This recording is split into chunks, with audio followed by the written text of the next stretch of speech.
부모님이 준 5억을 가지고 집을 사야 될까요? 라는 이야기 한번 해보겠습니다. 안녕하세요. 올해 8월 결혼을 앞둔 예신입니다. 연애 기간 동안 한 번도 싸우지 않던 저희가 결혼 결정 후 집을 정하면서 자주 부딪히게 돼서 대결남에 사연 보내봅니다. 남친은 30대 중반으로 월 350 소득이고요. 그중에 150만 원 정도 저축하는데 현재 한 2천만 원 모았습니다. 적금과 펀드는 또 따로 있고요. 저는 30대 초반에 프리랜서인데 경제 활동한 지 한 2년 정도밖에 안 돼가지고 한 2, 300 정도 버는데 그중에 150 정도 저축하고 있고요. 한 1,800만 원 정도 모아놨습니다. 그래서 이걸 가지고 이제 결혼 자금으로 하려고 하고 있죠. 정말 감사하게도 저희는 부모님의 지원으로 5억의 자금을 신혼자금으로 이제 구할 수가 있었는데 그 전까지는 부동산 공부를 열심히 하던 사람들이 아니었기 때문에 이제부터 이제 열심히 공부를 하고 있는 거죠. 그래가지고 남친은 전세로 가자고 하고 저는 매매로 가자고 해서 의견이 갈리면서부터 이제 싸우기 시작했습니다. 이게 급하게 결정하는 것보다는 그래도 이번 연도 안에 천천히 결정해보자는 게 어떠냐 해가지고 우선은 7월부터 저희 집에 살면서 알아보기로 했는데 그 뒤로 이제 아파트 임장을 열심히 다녔습니다. 예산은 최대 9억으로 알아보고 뭐 자양, 사당, 행당 뭐 여러 가지 막 다녔죠. 그래서 이제 연식도 막 다양하게 보신 것 같아요. 그래서 평수가 이제 한 25평을 이제 추려가지고 봤는데 평수가 작다고 좀 남친이 약간 좀 망설이더라고요. 투룸은 좀 옷방이나 안방 같은 거 쓰고 나면은 취미생활 같은 공간도 좀 부족하고 아이 낳으면 너무 좁지 않을까라는 생각도 좀 있고요. 취미 같은 건 밖에서 해도 되는데 아이를 낳으면 좁을 수도 있겠다는 생각이 들어가지고 3룸을 알아봤는데 3룸은 또 엄청 비쌉니다. 11억부터 시작이더라고요. 그래가지고 외곽으로 나가려니까 점점점 외곽으로 좀 나가는 느낌이 듭니다. 그래가지고 다시 남자친구는 전세를 알아보는 게 어떻겠느냐. 8억을 본 아파트도 마음에 들지 않는데 2년간 전세 살면서 둘이 합쳐가지고 400씩 모으면은 한 8, 9천 모으니까 그때 상급지로 가자. 아니다. 저는 그렇게 해가지고는 안 될 것 같다. 이 전세 돈이 묶이면은 아파트가 마음에 드는 게 나와도 못 산다. 거기다가 2년 모아가지고 우리가 가고 싶은 상급지를 갈 수 있을지 그때까지 집값이 기다려줄지도 알 수가 없는데 그건 아니지 않냐 하면서 감정 상해가면서 싸웠다. 이렇게 하는 게 맞을지 저렇게 하는 게 맞을지 참 고민이고 그리고 아예 그냥 돈을 빌릴 거면 더 빌려가지고 10억짜리 아파트를 사는 게 더 나을지도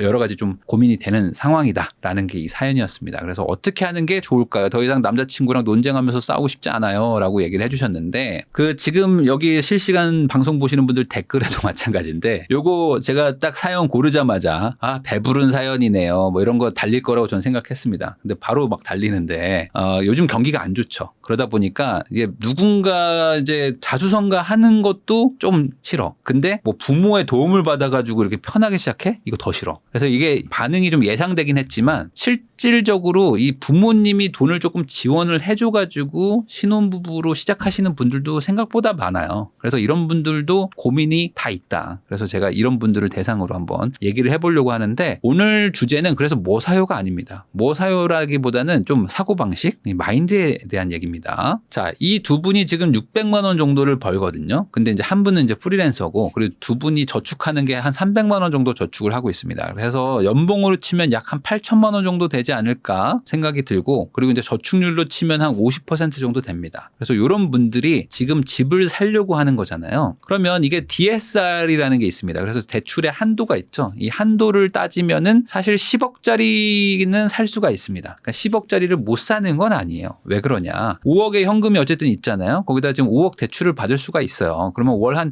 250 정도 원리금을 상환을 하겠죠. 250에서 뭐 조금 더 많게. 그러면은 요 정도 금액대라면은 서울 아파트를 기준으로 봤을 때 뭐 25평형 정도 사는 거는 뭐 가능합니다. 그래서 대출 한 5억 받아가지고 10억 사세요. 그러면은 고민 해결이다 라고 끝낼 수도 있는데 이게 진짜 이분들을 위한 상담이냐? 저는 그게 아니라고 생각합니다. 이 인생을 좀 길게 보면요. 이분들이 이제 예비 신혼 부부니까 인생을 좀 길게 보고 앞으로 많은 고난을 헤쳐나가야 되지 않겠습니까? 그런 거를 감안하면 저는 다른 답을 좀 드리고 싶다. 이 부모님이 지원을 해줄 때 오히려 많이 다툽니다. 이 결혼을 준비해 보신 분들은 아실 텐데 나도 없고 얘도 없고 양가 부모님들도 다 없어. 그러면은 우리가 싸울 일이 없어. 왜? 기댈 데가 없으니까. 그냥 우리는 지금 돈이 없으니까 없는 대로 그냥 시작하면 되는데 이 부모님이 지원해 주면은 네가 지원 많이 받았네. 내가 지원 많이 받았네. 뭐 우리 부모님이 얼마 줬는데 너무 서운하네 하면서부터 서로 싸우기 시작합니다. 저는 그 이유가 바로 이거라고 생각해요. 뭐냐. 그 돈이 우리 돈인 줄 알기 때문이라고 생각하거든요. 그러니까 이 돈이 내 돈이다. 이 돈이 약간 우리 엄마 돈, 이게 나한테 준 돈 이렇게 생각하면서 이게 내 건데 이게 왜 너네가 이래? 이런 식으로 싸우면서 이제 이 뭐 다툼이 커진다고 생각하거든요. 이게 정확하게 얘기해야 됩니다. 이 부모님이 준 뭐 1억이든 5억이든 이 돈은 부모님 능력으로 번 돈이에요. 그러니까 이건 사실 내 능력하고는 아무 상관이 없는 거예요. 물론 어떤 분들은 부모가 돈 많은 것도 능력이죠라고 하실 수는 있지만 그건 부모님 능력인 거고 나랑은 상관없죠. 그래서 답은 사실 간단합니다. 이렇게 생각하면 단순하고 싸울 일도 없어요. 어떻게? 그냥 그 돈이 없다고 생각하면 싸울 일이 없다. 아니 그러면 그 돈 받지 말라는 거냐? 뭐 그런 얘기는 아닙니다. 자, 한번 볼게요. 남자친구가 월 350 소득인데 한 150만 원 정도 저축을 하고 2천만 원 정도 모았는데 30대 중반이에요. 자, 그러면 이분도 저축을 많이 하는 정도가 아니에요. 이분 저축 많이 하는 거 아니거든요. 거기다가 30대 중반에 물론 적금과 펀드에 돈이 얼마 있는지 모르겠지만 현금이 그렇게 많은 건 아니다. 자, 거기다가 이 사연을 보내주신 분도 30대 초반에 프리랜서인데 경제활동한 지 2년 정도밖에 안 됐죠. 거기다 200, 300 정도 소득을 버셔가지고 한 150 저축하시니까 이분도 저축률이 막 엄청 많은 건 아니에요. 자, 거기다가 이제 1,800 정도 모았는데 그 말은 이분도 지금 나이에 비해서 돈을 많이 모아놓은 상태도 사실은 아니다. 그러니까 두 분 다 그렇게 경제적으로 아주 되게 악착같이 잘 모아가지고 어느 정도 좀 나름 나이대에 맞춰가지고 갖춰놨다고 말하기는 약간은 좀 부족한 정도. 그러니까 경제적으로 아주 안정된 상태는 아니고 그리고 저축률도 뭐 나쁜 건 아니지만 아주 높은 상황도 아니기 때문에 이 상황에서 결혼한다고 생각하면은 아마 기준이 되게 낮았을 거예요. 아마 야, 우리가 결혼을 어떻게 해? 이렇게 생각했을지도 모릅니다. 근데 여기서 부모님이 5억 정도 해주신대 라는 게 딱 들어오니까 어떻게 돼? 기준이 엄청 높아져. 보세요. 원래 우리 남녀의 능력 가지고 돈을 모았다면은 방 2개? 뭐 이런 게 뭔 상관이야 지금. 당장 지금 월세 구하기도 쉽지 않은데. 근데 지금 부모님이 한 5억 정도 해준다고 하니까 우리 취미 생활도 해야 되는데 이런 거 하기 어렵지 않나? 애도 낳아야 되는데 애가 나오면 너무 좁지 않나? 그러니까 이런 생각을 하게 된다는 거죠. 자, 거기다가 둘이 합쳐가지고 400만 원씩 모으면 2년 후에 더 나은 상급지로 갈 수 있지 않을까라는 것도 어찌 보면 기대감이 많이 높아지는 거다. 반대로 부모님이 돈을 안 주셨다면 이런 고민을 할 수 있을까? 이렇게 한번 냉정하게 생각해 볼 필요가 있습니다. 지금 계속 다투고 싸운다고 하니까 제가 지금 해결책이라고 대답을 드리는 거예요. 이게 듣는 분 입장에서는 기분이 나쁠 수도 있지만 반대로 생각하면 이게 내가 놓치고 있었던 부분이다. 라고 생각할 수도 있는 거죠. 우리가 가진 돈으로 살 수 있는 집인가 생각해 보면은 지금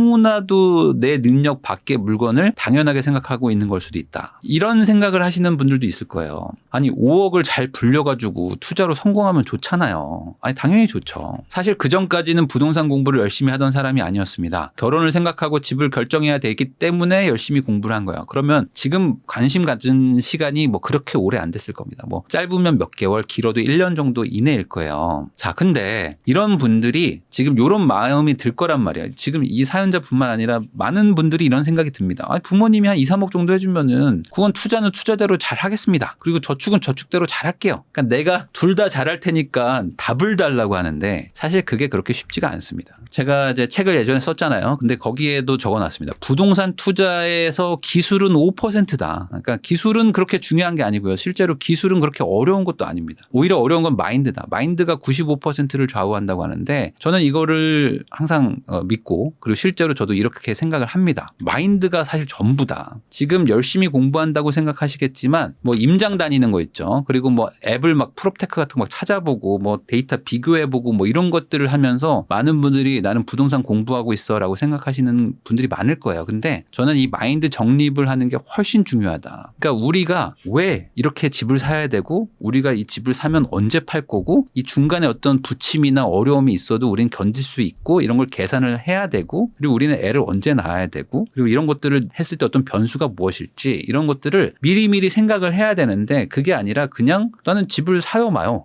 살까 말까 그것만 알려주십시오. 라고 생각하는 거는 그게 공부가 아니라는 거죠. 자, 지금 이 분들은 남편이 외벌이 될 확률이 상당히 높습니다. 왜냐? 이분이 어쨌든 지금 프리랜서이시니까 더 잘 되실 수도 있지만 뭐 프리랜서라는 건 어쨌든 좀 고용이 좀 상대적으로 좀 불안정하죠. 자, 거기다가 지금 아이를 낳을 생각이 있으세요. 그러면 아이를 낳는다는 거면 지금 30대 초반이시니까 한 길어도 2, 3년 안에는 아마 가지려고 하실 겁니다. 그러면은 사연자의 수입은 이제 급감하겠죠? 거의 뭐 소득이 없다고 봐야 되겠죠? 그럼 이제 외벌이가 됩니다. 그러면 외벌이로 실수령 350인데 10억짜리 아파트에서 거주하는 게 맞느냐라는 거는 부모님이 5억을 지원을 해줘도 5억 지원해줘도 여기서 살기는 힘들다. 근데 아이가 태어나? 그러면은 거의 유지가 불가능한 수준이 될 것이다. 뭐 집은 어떻게 살 수야 있겠죠. 그렇지만 경제적으로 유지를 할 수가 없다. 그 임장이라는 게 기술이면은 목표라는 거는 이제 마인드라고 보시면 돼요. 기본적으로 우리의 상황을 좀 파악을 하고요. 그다음에 이제 문제가 뭔지 좀 정리를 한 다음에 이걸 어떻게 개선할 건지를 계획을 세워야 됩니다. 그리고 그거를 실제로 행해야 되는 거죠. 자, 월 600만 원 소득의 부부가 주거비에 얼마를 써야 될까? 저는 이제 둘이서 이제 맞벌이를 하니까 한 8, 90만 원 정도 월세를 쓰면 되지 않을까? 그러면 월세로 8, 90만 원짜리 정도의 집을 내가 뭐 월세에 살든 뭐 전세에 살든 뭐 그건 이제 각자 정할 일이지만 그 정도 집에서 거주를 해라. 그게 지금 우리한테 맞는 집입니다. 그러면 이런 얘기를 하시는 분들이 있을 거예요. 아니 부모님이 5억이나 지원을 해줬는데 뭐하러 그런 집에 가서 사냐. 이런 생각이 만약에 든다면 그리고 만약에 사연자분도 이 영상을 만약에 보실 때 이런 생각부터 들었다면은 지금 당장 뭘 매수하지 않는 걸 전 추천을 드립니다. 요게 내 판단을 많이 흐리게 만들거든요. 나는 능력이 그만큼 안 되는데 그냥 부모님이 돈 준 것 때문에 나는 이 정도 집에 살아도 되는 사람이라고 생각하는 순간 투자랑은 좀 거리가 멀어집니다. 이 5억이라는 거는 그냥 보너스 개념이라고 생각하시면 돼요. 실제로는 내가 가진 돈은 몇 천만 원인 거잖아요. 몇 천만 원. 그럼 이 몇 천만 원을 가지고 내가 그동안 어떤 저축도 잘 못했던 이유도 있었을 것이고 앞으로 내가 바꿔야 될 것도 되게 많아요. 근데 이 부모님 능력을 내 능력으로 딱 합쳐버리는 순간 이제 판단력이 흐려지는 거죠. 자, 그럼 여기서 또 이런 얘기 하시는 분들이 있을 겁니다. 아니 그러면은 5억은 그냥 부모님이 주신 건데 뭐하러 월세 내냐. 그냥 5억짜리 전세에 살면 안 되나요? 라고 생각하시는 것도 있는데 이거는 또 이것대로 너무 돈을 방치하는 겁니다. 이거는 방치하는 거라 전 이것도 추천하고 싶지는 않습니다. 이 5억이라는 걸 그럼 어떻게 해야 되느냐? 저는 이 5억은 한 10년 뒤를 보고 중장기로 투자하는 게 좋지 않을까. 그래서 뭐 부동산을 꼭 사고 싶다 그러면은 재개발 뭐 투자를 하시든지 재건축에 대해서 공부를 하시든지 뭐 갭 투자 뭐든지 간에 공부를 하시는 걸 추천드리고요. 요 사이에 제가 안 샀더니 3천만 원 올랐어요. 5천만 원 올랐어요. 라는 거는 그거는 원래 내 게 아닙니다. 내가 원래 못 살 돈인데 부모님이 주셔가지고 살까 말까 고민했었던 거잖아요. 그럼 반대로 이 5억을 내 능력으로 잘 불리는 게 앞으로 남은 수십 년의 인생에서 훨씬 더 도움이 되실 거니까 지금 그냥 이거를 어떻게 빨리 굴려야 되겠다는 생각은 좀 뒤로 미루시고 공부를 더 열심히 하시고 아까 말한 대로 마인드를 잘 정립하셔가지고 나는 어떻게 살 것인가. 우리는 과연 앞으로 남은 4, 50년을 어떻게 살지부터 정리하고 그런 거에 대해서 많은 대화를 해야 된다. 자, 결혼 이후의 목표는 저는 이렇게 생각하시면 좀 좋을 것 같아요. 10년에 5억을 모으기. 그러니까 부모님이 준 5억은 5억대로 이제 천천히 굴릴 거고요. 그리고 우리는 우리대로 또 열심히 모아야 되지 않겠습니까? 아니, 부모님이 5억 줬으니까 우리는 그냥 쓰면서 살 수는 없잖아. 뭐 취미생활 이런 거 생각하지 마시고요. 우선 10년 동안은 열심히 한번 모아보자. 그래서 한번 악착같이 해보세요. 그래서 나도 돈에 걸맞는 능력을 갖춰야 됩니다. 그래야지 내가 진짜 10억짜리 돈도 운영을 할 수가 있는 거지. 부모님이 준 돈이니까 그냥 제가 잘 굴려볼게요 라고 생각하면은 내 능력보다 훨씬 큰 돈을 굴리다가 많이 깨먹기도 해요. 이런 생각이 들 수도 있습니다. 이 부모님 돈을 지원받았으니까 뭐 이왕 받은 거 살기 좋은 동네에 살면서 또 죽어도 좀 좋은 데 살면 좋죠. 뭐 굳이 고생할 필요 있냐. 거기다가 뭐 이왕 좋은 거 사면 투자도 다 되는 거 아니겠습니까? 그러니까 투자와 주거를 분리하는 게 아니라 오히려 잘 합쳐가지고 한 방에 해결하겠다라고 생각이 드실 수도 있는데 이런 생각이 이게 마인드가 정립이 잘 안 됐다는 겁니다. 이렇게 만약에 든다면 내가 지금 기술 공부할 때가 아니구나. 내가 지금 마인드 세팅부터 해야 되겠구나 라고 생각하시는 게 맞다. 제 영상 보시는 분들 중에 뭐 맨날 젊을 때 고생하라고 하냐 막 이렇게 생각하시는 분들이 있을 수도 있는데 저는 이렇게 생각합니다. 그런 말 하는 사람들 치고 실제 고생해 본 적이 없어요. 저는 그렇게 생각합니다. 그러니까 고생을 해본 사람들은 제 말이 무슨 의미인지 알 텐데 고생을 안 해본 사람들은 젊을 때 왜 고생을 해야 되냐. 젊을 때부터 잘 살면 된다. 즐겁게 살고 즐기다 보면은 또 좋은 인연을 만나가지고 또 갑자기 엄청나게 또 사업을 하고 성공합니다. 사람이다 뭐 이렇게 얘기하시는 분들도 있는데 그런 사람이 있기야 있죠. 근데 아닌 사람들이 훨씬 많다. 고생을 할 거라면 노인 때보다는 젊을 때 고생하는 게 훨씬 낫지 않을까. 저는 이 돈을 가지고 9억짜리 막 집을 사가지고 뭐 거기서 거주를 하거나 반대로 전세 5억을 얻어가지고 월세를 아껴야겠다. 이 두 가지 선택을 만약에 한다. 그러면은 돈이 앞으로 막 흘러나갈 것이라고 저는 생각합니다. 그러니까 이 두 분이 이제 막 공부를 시작했고 이제 앞으로 결혼하기로 마음 먹었고 다행히 부모님이 또 지원도 잘 해줄 수 있는 상황이니까 이럴 때는 내 그릇을 좀 키우고 돈을 흘리지 않으려고 해야 된다. 이 돈이 내 그릇보다 너무 크면요. 돈이 막 다 줄줄 흘러나갑니다. 꼭 그 생각을 한번 잘 해보시고 마인드 정립부터 하자라고 생각하시면 좋을 것 같습니다.